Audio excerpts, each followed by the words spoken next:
this could be a controversial video.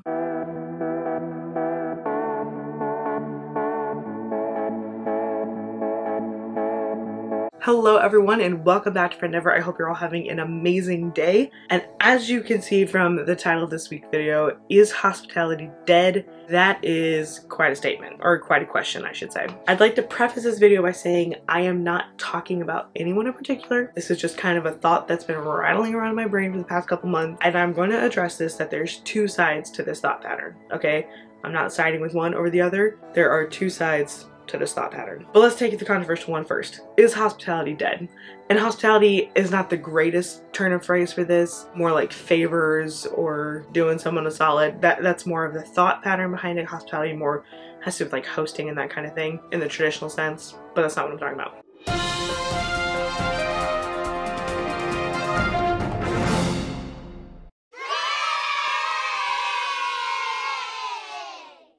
So are favors dead? Are like helping people out? Is that a thing of the past is what I'm getting at. For example, I feel like if someone has the opportunity to offer a service or offer a favor, like not being asked of a favor, but like truly going out of their way to say, hey, I see you're struggling, let me help you with this. It could be something as simple as letting you borrow their pickup truck to move. Like, oh, you're moving? Here, borrow my truck. Like something as simple like that. And I promise you, I have no one in mind. That's just a thought that came to my head. Or if someone's expressing a problem to you and they're just expressing the problem, they're not even asking for help, but is the urge to chip away at their issue on their behalf, is that gone? I would love to know your thoughts, please. I mean, because this is just like a exegesis. That's not the greatest word, that usually has to do with like books or whatever, but of like a thought. Like I said, is the urge to help someone, even if you're not going to get anything to return, is that just gone? Or is it geographical? Is it like people in the South are more prone to do that, whereas people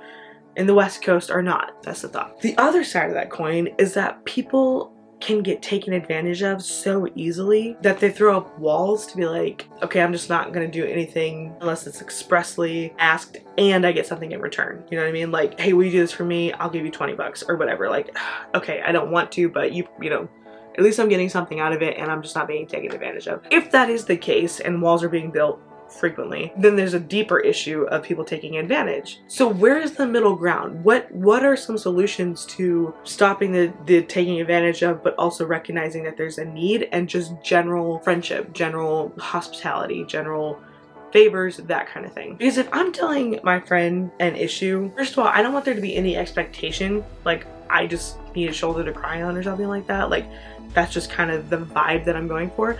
But if they have the ability to help me out of that situation, or like I said, chip away at it, why would they not? Why would you not? Why would I not do that? What's holding me back? What walls have I built to stop that from happening? And like I said, there's two sides to this, logistical aspects. Money is always an issue, and if you're well off and you're regularly taken advantage of, yeah, you're gonna throw up walls and you're gonna try to alter expectations, that kind of stuff. But I think we need to get back to the heart of the issue. Help in a way that is not quite as obvious, that you're not necessarily cutting them a check or doing something that is like, makes you feel like you've been taken advantage of, right? Strike the balance. What works for you? Anyways, this, like I said, this is not really even an advice video or a friendship topic video. It's kind of just a public awareness video, and something, like I said, has just been rattling around in my brain, and I'm just curious what you think, because that's what this channel is. It's a community. So if you have thoughts on this topic, please drop them below. DM me on Instagram at Friendeavor. I would love to hear what you think. The Friendeavor devotional is now live. It is out. It is out. Get your copy today. Link in the bio. Also on Instagram, it's on there. A 20-lesson Bible study of Christian principles that is set up like a research project. That's kind of the vibe. It's not a research project, but broken up into sections so that it is easy to manage and covers all of the bases of the topic of which you are learning. So please check that out. Let me know what you think. Friendship is a journey. It's an endeavor. I'll see you next time on Friendeavor.